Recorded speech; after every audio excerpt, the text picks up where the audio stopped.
Oh, the hypocrisy.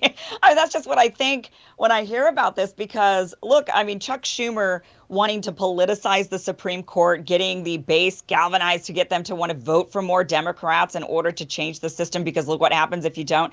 I mean, that is what conservatives have been doing for decades now, using the Supreme Court as the reason to get out there and to vote for us, right? It's get out there and vote because we want to change the court system, not make changes to the actual fundamental structure. I understand his criticism on the court packing issue or expanding the Supreme Court. I understand that, but it's still using the same sort of emotion out of the voter, right? Saying, we've got to do something. You have to vote for us. And liberals haven't done that very well over the years, right? Liberals have not used the Supreme Court the way conservatives have. But now suddenly liberals are. Now suddenly it's an issue that Democrats care about, and they're getting criticism for it. Yeah, it's a really interesting question. Oh, no, I was going to say it's a super interesting point, because a lot of people on the right don't think that that has been successful. They say like Roe and Casey have been upheld by Republican appointed justices for a really long time in different cases. And so like antitrust law is a totally different question. There have been plenty of Republican appointed justices who have been great on that issue. On cultural issues, it's a different question. And the Supreme Court, to Robby's point, used to be a very different institution, and it is just completely political right now. And I think a lot of people would like to, get away from that and restore that sort of. But actually, Glenn Greenwald had a great post on his Substack last week where he was talking about how the judiciary in the Supreme Court is fundamentally anti-democratic.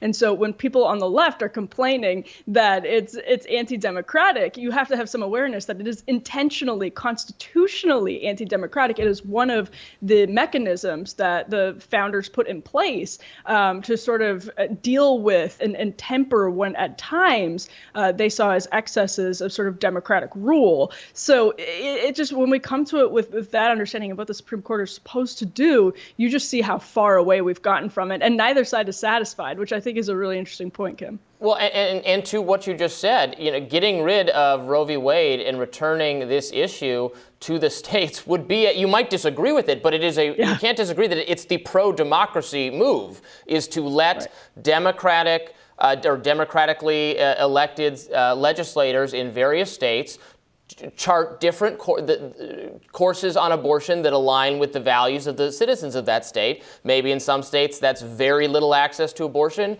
In some states that's complete access to abortion. In some states maybe it's restrictions after a certain time period. And like, why is that wrong to do from the progressive standpoint, where democracy, we want more democracy. How dare the Republicans erode our democracy? Okay, here's more democracy. People, the people and their representatives can decide for themselves in their various states, and yet this principle's being attacked. Well, because I think for people, sorry, democracy, just coming from the more the progressive side, but people like democracy. Okay, I get your point. Sure, it is more democratic, I suppose, to allow states to vote on whether or not they want to have slaves, whether or not they want to continue that practice, whether or not they want to force people to do XYZ thing. Sure, I guess it's democratic to allow that, but it's still antithetical to individual freedom. And I think that is where the stance comes from, is that it is the crowd, the mob mentality, the mob majority going and ripping away individual freedom from a person. That is the problem with it. And that is why, as Emily just mentioned, the Supreme Court is in place as an anti-democratic institution to counter when the people get that mob mentality and want to rip rights away from individuals. That is the point of the Supreme Court. So they're meant to protect the individual from this sort of authoritarian tyranny. And that's all I want the left to admit, that there's such a thing as individual rights, and some things shouldn't be put to a vote, and it's not rah democracy all the time. And if I could get that kind of admission from the left, I could go home happy.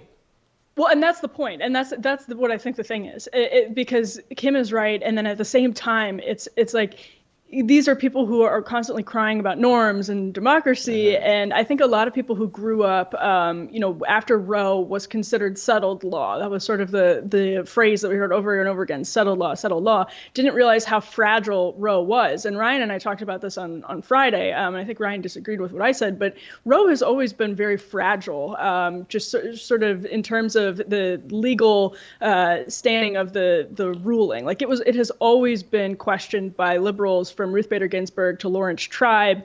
It found this right in the 14th Amendment, and it just didn't do a very sound job logically deriving it from that. So it's always actually been on shaky ground. And I think people didn't realize that. And so I feel like since the opinion leaked last week, we've just seen that there's actually just not a whole lot of, I think, understanding of how the system of abortion in the country has worked over the last several decades, and sort of also at how it fits into the system in general, like how the court's supposed to work, how federalism is supposed to work. And I'm glad, actually, if there's a silver lining, it's that we're having this nuanced sort of conversation right now. But yes, the folks who are crying about democracy and norms for forever, this is how the Republican system of government that we have it is how it works. You toss these questions back to the states.